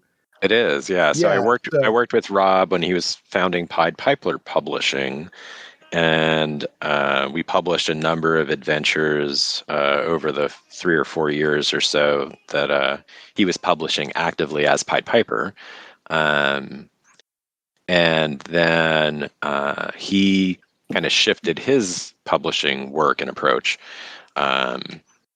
And we then began doing reprints of those after he had sold sold through this stock originally from his initial Pied Piper version. So Karen of the Skeleton King was the first adventure he published in 2007, which was sort of back in the early days or the proto days of the OSR, and it was published under his own Creations Unlimited house rules. So it kind of had that same language that you would see in an old Rolades module or Judges Guild module, where it was armor type and blah blah blah.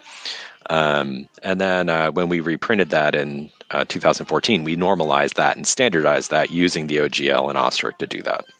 So it made that more consistent and again, more accessible, because you don't have to think about, oh, what does that mean as you're going through it. So anytime I have somebody on the show that runs a business, a creative business, or a business that's supporting creative stuff, like, they're doing their own games or comic books or video games or whatever, I like to spend a moment and explore the business side to open people's eyes of what it's like to jump in on the business side of a hobby. So everything that I see on Black Blade, the way you describe it, the products that I see, this to me, is it Josh Hirschberger? John Hirschberger? John Hirschberger, yeah. John Hirschberger, who I know I've met him as well. This just screams labor of love to me. So, I'm not trying to get into your financials because that's not my business. But I would guess that you and John are not getting rich off Black Blade. It's a labor of love. But at the same time, there are financial realities to running a business. So I hope that you're, at least covering the bases. If not, I guess what I'm trying to ask is it, is the labor of love the effort you put into it, or are you at least, getting something out of it, or is it purely just, hey, we want to do this for the community?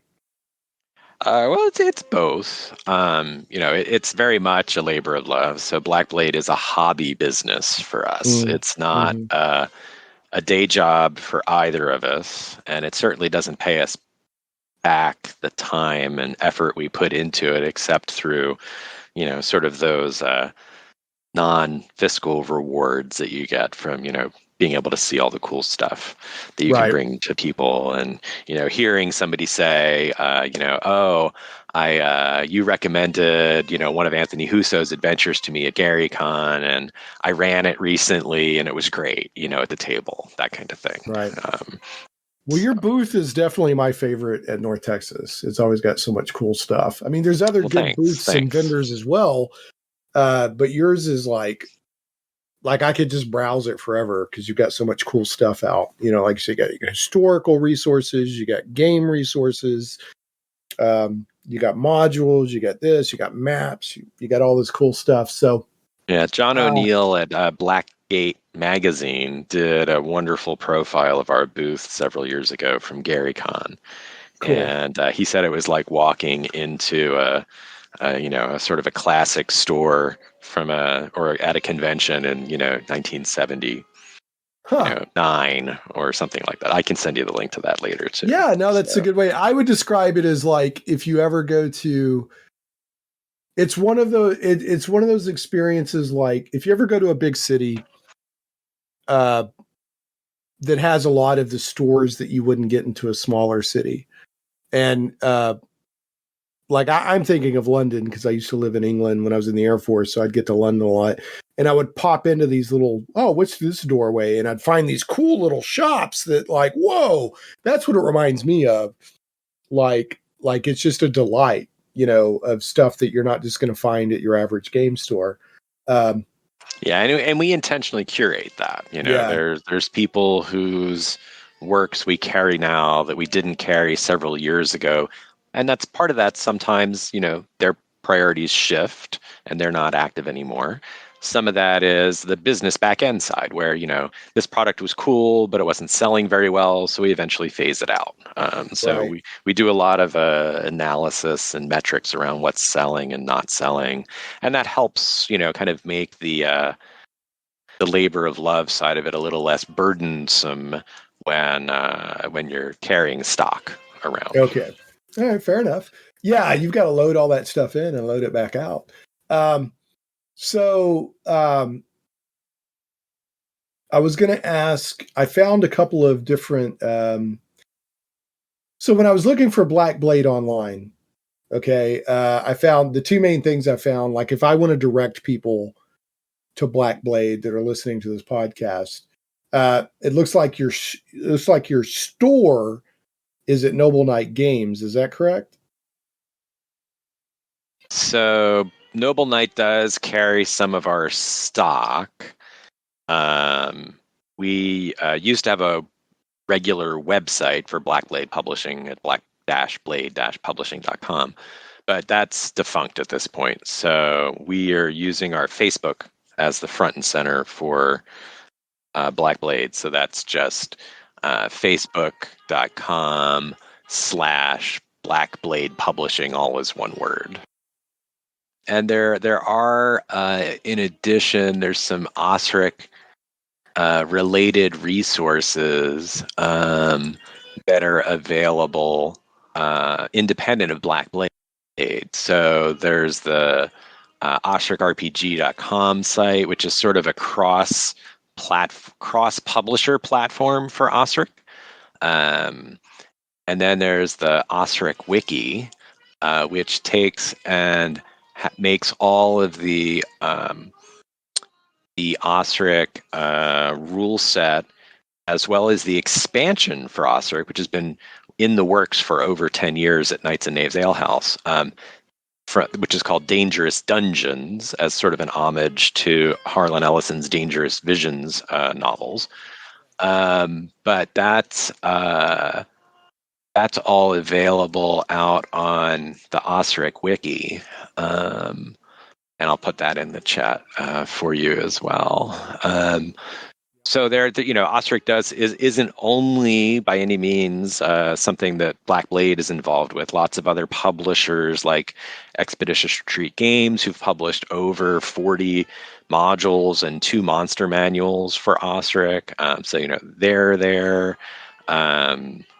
Usherwood Publishing, who was Jim Craner's imprint while he was still with us, had a bunch of adventures and players guides, and they published the small, kind of portable A5-sized OSRIC edition, among other things. So there's a lot of folks out there still supporting OSRIC. It's by no means a Black Blade exclusive thing. Oh, that's great to know. And I mean, I'd imagine that's what you would hope, right? You want it to be. Oh, exactly. Yeah. Right. Part of why we'd built OSRIC in the first place was that we wanted AD&D to survive us as a generation. Right. So, right. Yeah, I love that aspect of it, that it's that, you're trying to put you're not just trying to do, well, this is Black Blade's OSR game, right? And there's nothing wrong with that. There's publishing companies out there like, this is our version of OSR BX or whatever. There's absolutely nothing wrong with that.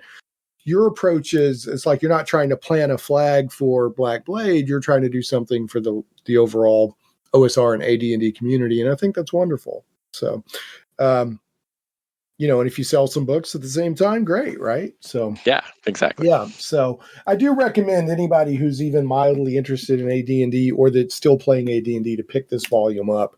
Like I said, $26, you get everything in one volume that you need to run basically AD&D. So yeah. Now, as a caveat for that, OSRIC is also available through Lulu.com, through print on demand, and our edition is printed through a better printer with higher quality paper. It's the same price point as the Lulu version, but if you're not located in the United States and you want to order OSRIC, Lulu's probably a better option when you look at how much shipping has increased over the years. Oh, right, so to ship a copy of OSRIC, which weighs like 3 pounds, overseas is like $50 or $60 these days.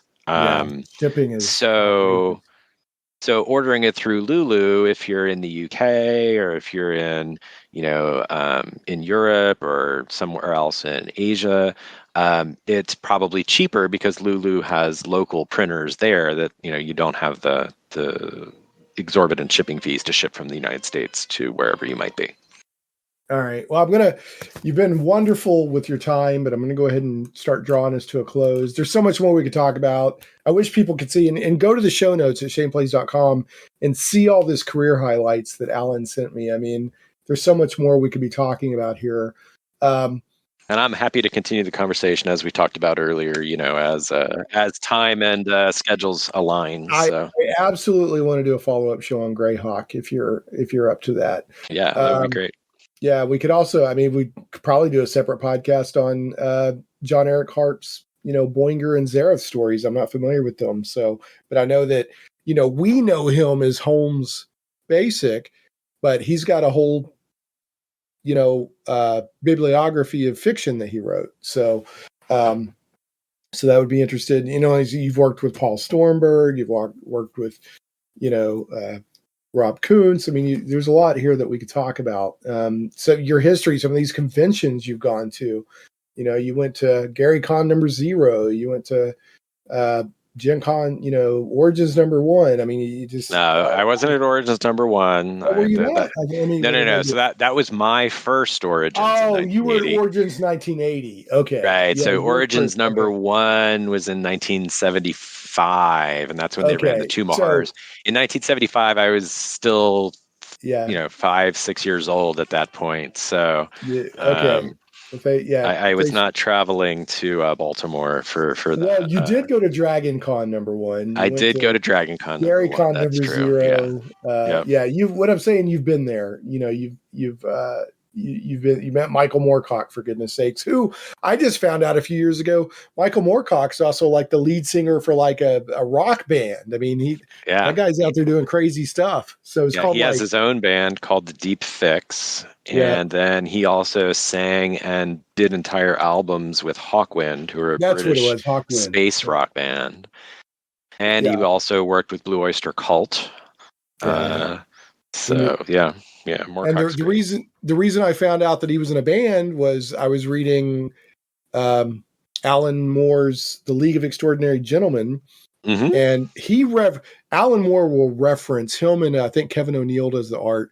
They have Easter eggs out the wazoo. It's every panel has stuff in there, and one of them is he's got Michael Moorcock, fronting the band, and I was like, what's that about? And I went and looked it up and learned about his Hawkwind's some awesome stuff. I could wax philosophically about the awesomeness of Hawkwind, for a while. Yeah.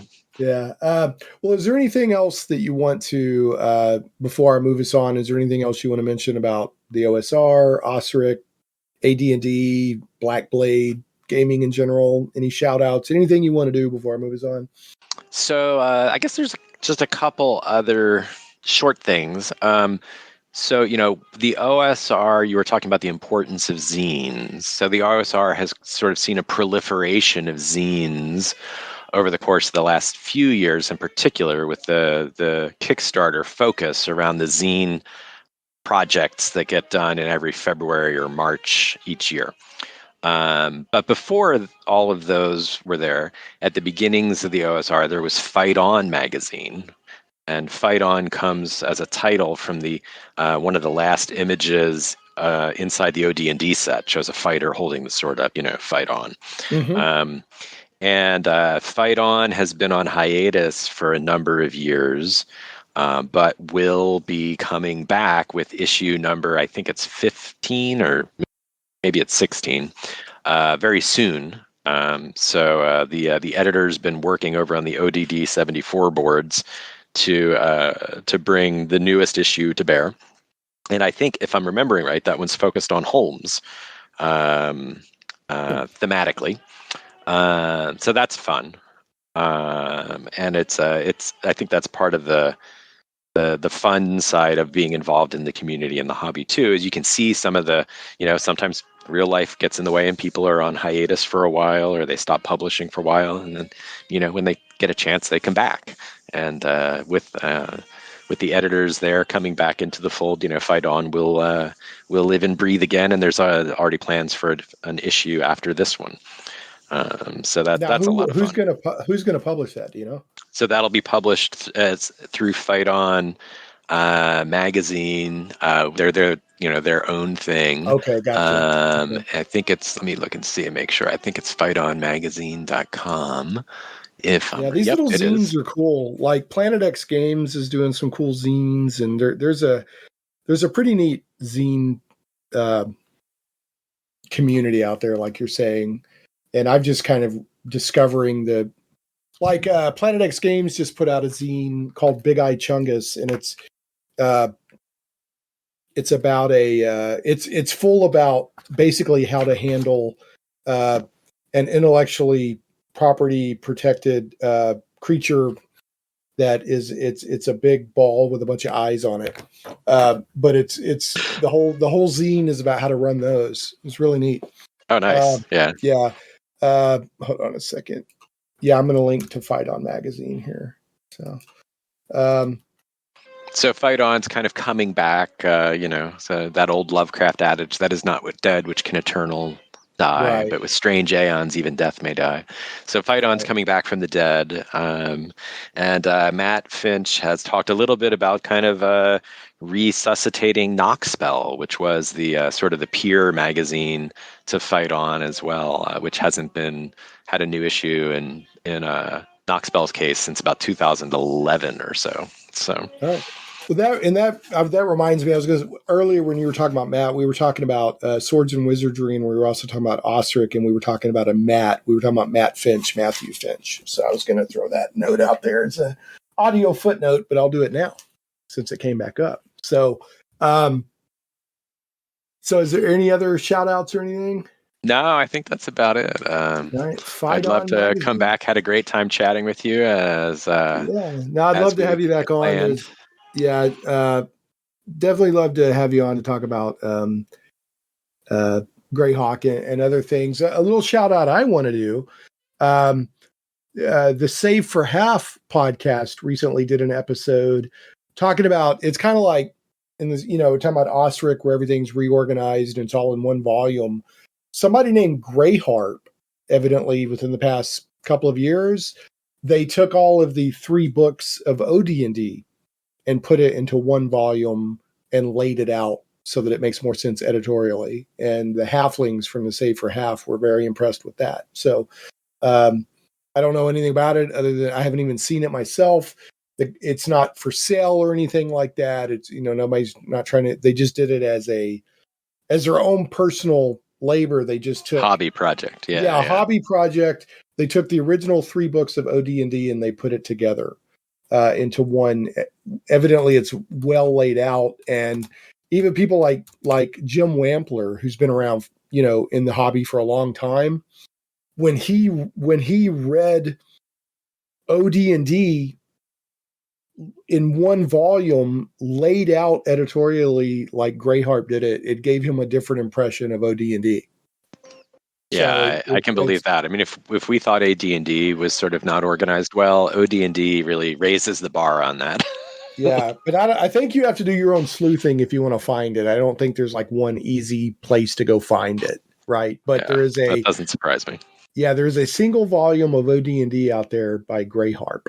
So and there have been other fan productions done like that over the years. I've seen some folks who did a OD&D compilation like that, but they replaced all of OD&D's original, let's say, quaint artwork for the most part with Frazetta work. Wow! Yeah, see, that would give you a completely different atmosphere, right? Yeah, exactly. Yeah. So, okay, I'm going to close with a couple of things here. One, when it comes to OSR, I got to ask you. Okay, you got Thunderdome, right? 2 enter, 1 leave, right? Remember Thunderdome for Mad Max? Oh yeah, I remember. Okay, cage match. Strongheart and Warduke go in. Who's leaving? My dark heart for Warduke will put the sword in the heart of the paladin any day of the week. So, and I have a few, speaking of other hobby projects, I have a few very fun miniatures that were done for Warduke that have come out from miniature producers over the last couple of years. There is so much love for Warduke out there. There's a hashtag. He got incorporated into Greyhawk too. Yeah, no, he's just there's a hashtag. I don't know who started it. The person I think of associated with it is Levi Combs from Planet X Games. But I've started doing it too, and others. Every Wednesday, you hashtag Warduke Wednesday, and you post something related to Warduke. Oh, that's fun. I post this stuff out, and I shared around on Facebook and everything. The love for Warduke is strong, and there's been some pretty amazing. I see some custom miniatures of Warduke that are pretty great. I see some cosplay of Wardukes that's pretty great. I didn't realize how deep the Warduke rabbit hole went until I started doing Warduke Wednesday. So I bet. Yeah, it's pretty. We know great. Gamers, we love to obsess. So yeah, no, I love Warduke. Yeah, he's he's a bad guy, but he's a fun bad guy. That's right. So, that's right. Yeah. So I've got the Funko. I've got the Warduke Funko, and I've also got there's like a premium. I think it's NECA NECA that does the action figures that are like, collectible. And I pre-ordered Warduke forever ago. I'm waiting for it to come in. So, all right. Okay. So Warduke drops Strongheart like a bad habit. That's right. All right. And I got to ask you I always do the bad joke of the week, even though the podcast isn't weekly. I call it the bad joke of the week. I finish every podcast with a bad joke, and it's supposed to be bad. So the visceral, awful, I can't believe that just happened to me reaction is accurate. Okay. So here's the bad joke. Since we're in October now, I picked one kind of Halloweenish. Here we go, Allan. All right. A skeleton walks into a bar. Bartender says, "What'll you have?" Skeleton says, "I'll take a beer and a mop." Nice. You're supposed to sort of groan as if you got attacked with a psionic assault. But yeah, well, so one of the fun things about AD&D and Greyhawk in particular is the puns that are scattered throughout from Gary and Rob, and I've heard worse groaners than that. Believe me. All right. Well, here we go. All right. Because you said nice, you didn't groan in pain. Why don't vampires use whiteout when riding? I don't know, Shane. Why don't they? They prefer typos. Oh, that's a good one. There we go. That's what I wanted right there. That's a good one. All right, what do you call a vampire with insomnia? What? Dust. Ooh, okay. Yeah, so there we go. All right, we'll end there. I think the typo is the best one. Yeah, the typo is the best one. Yeah. Well, the cheesiest one I have is what happens when a vampire uploads a copyrighted video to YouTube? What? Account suspended. Ooh. You gotta say that with the Count's voice from Sesame Street. Account suspended. That's a good one too. All right, I'm gonna wrap us up, folks. We've been talking with Allan T. Grohe Jr., aka Allan Grohe, aka Allan, aka Grow Dog. We've been talking about just all kinds of cool RPG stuff. We've been talking about the OSR. We've been talking about OSRIC, which is a AD&D OSR retro clone. Really just a wonderful one-volume organization of the AD&D rules. Easy to find stuff. We've been talking about Black Blade Publishing.